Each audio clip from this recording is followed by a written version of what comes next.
I shall never grow old.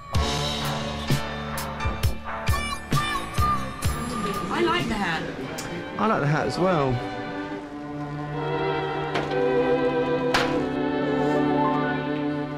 You've got that look that leaves me weak. First up is Cecil Beaton, the quintessential British fashion photographer and one of the early masters of the art. Beaton became a household name as the man responsible for the design of My Fair Lady, where his sets and costumes showed off his incredible theatrical flair and flamboyance. It was a style he first developed as a photographer, creating fantastical and elaborate images. The visual really guides my life more than anything. I wanted to make pictures with the camera. I wanted to make something that didn't really look like a photograph. Beaton joined Vogue in the 30s and became renowned for his vivid portraits of society figures in glamorous and often quirky surroundings. Always at the heart of the social scene, even in his later years he was a brilliant chronicler of the swinging 60s. But back in the 30s he helped set the template for fashion photography, packaging an aspirational world of decadent beauty and above all selling a dream. I created a fantasy. I created a sort of dream world. The Beaton image I've chosen to recreate is a 1934 photograph of Vogue. It was a simple brief to show off a new hat design, but Beaton brought to it his typical wit, elegance and playfulness, so that what she's wearing is almost secondary to the beauty of the image. The famous person's here.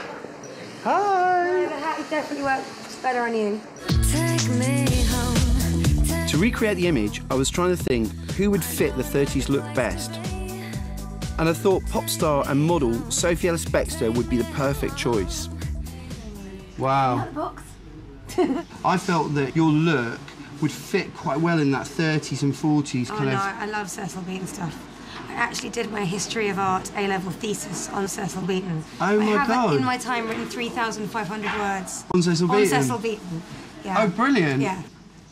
I didn't really want to try and reinterpret an image that I didn't feel any affinity with. Whereas I do feel affinity with this one because it's kind of more towards his portraiture and it's more towards his... It's true, actually. It's a good sort of hybrid of the two, isn't it? The portraiture and the fashion thing. And I think it sums him up quite well, really.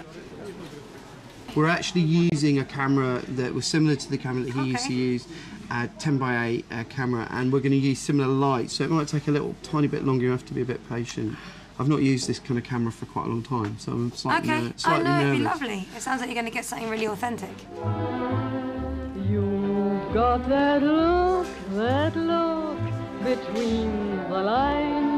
Ray Harwood was assistant to Beaton for many years and has come along to help me find out a bit more about the man himself.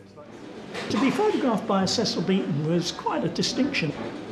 When he came in, it was his studio, his set, his shoot. So he was the boss? Absolutely. Never said it. He had a little high, fluty voice. Charming, charming, like it. And did everybody call him Mr. Beaton? Mr. Beaton or Sir. Remember that behind him, he had a whole studio of assistants, a whole dark room of processors. He had a tremendous backup. You've got that look between the lines. The one thing that hasn't really changed, I do get my assistants to do everything. You'll only kill my will before I speak. So turn on that low left hook that looks says. Similar to when I pop out cakes, really. Serena, does it look good? Yeah, it looks great. Just position, that's great. So one of the things you have to understand about 10/8 is it's all upside down. It's tough, but it's kind of magical as well. And you do feel a little bit like you're looking back through time through the lens. Without a mirror behind the lens to make the subject appear the right way up, as with modern cameras, the upside-down image often meant photographers composed photos in a very formal way. So in the early years, technology really influenced the visual style, and it will be interesting to see whether using some of the period techniques will make a difference to the picture I create. Siete, it is done. Okay, so now we're actually putting film into the back. We're going to take 2 frames and hope for the best. We're not quite sure what the exposure will be, so we have to kind of guess at it. Okay, you ready? So you have to stay still now. There's a little switch at the bottom of the nose. So she's waiting for us. Yeah, okay. And you ready? 3, 2, 1. Great. And quickly turn it round. Let's just break for a second, Sophie. Okay, let's do it quickly. Come on, come on, come on, come on. Okay, so let's try the sad eyes. So, sad eyes. 3, 2, 1. Great. Okay, so we've shot film. This is all so different to the speed I usually work at, and not being able to see the image instantly is really disconcerting. Everything seems to be taking an hour to do, which is very frustrating. And I can't even imagine how frustrating it is to sit under that heat. Models would get paid 3 guineas an hour, and if you buggered around and wasted 2 hours, you wasted or used 6 guineas worth of model time. Right. Didn't do that. Everything was ready before the photographer got there. So you hear, my assistant should be hearing this, shouldn't they?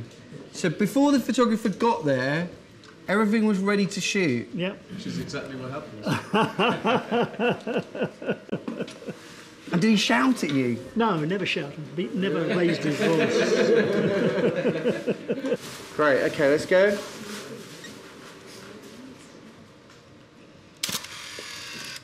Basically now what we're doing is, because we've got absolutely no idea what images we've got or if they're any good or not, we're actually reverting back to digital. That's lovely. With the digital camera hooked up to the computer, I can immediately see how the image is looking. That's nice. Just lean forward a little bit like that, that's good, and up a little higher if you can go high. That's fab, hun. Have a quick look at those. That's wonderful. I'm really happy with it, and I think Sophie's finished, so we should get you out, honey, because it's amazing. So here it is, my version of an image taken over 70 years ago using a face of today and the latest digital camera. I love this picture. It's got a real sense of emotion, though maybe not the sadness of Beaton's original. I actually found it a lot more chatty. Everybody was a lot more dynamic when we went back to digital, and the film felt a lot more quiet and tranquil. I just let it all happen around me, and I've now decided exactly what I'm going to cook for supper when I get home, so... Really? Yeah, that's what I was thinking about. So what are you having for dinner tonight? I'm going to do cod and chorizo. The question, of course, is whether my 10:8 film version will be any different, or if it's even going to come out. It's so weird to be back in a dark room and have this smell. You're not supposed to put your fingers in here, but I always used to. Here it comes. Beautiful. That looks amazing. So it now goes into the stop. This stop's a developer. I feel like a TV chef, and you put it into the fix. That fixes the image onto the paper. So the moment of truth, it's not bad. If you look at her face, Sophie was right that the slower pace of the film shoot made a difference. She's definitely got an enigmatic look in the film image that's not there in my modern colour version.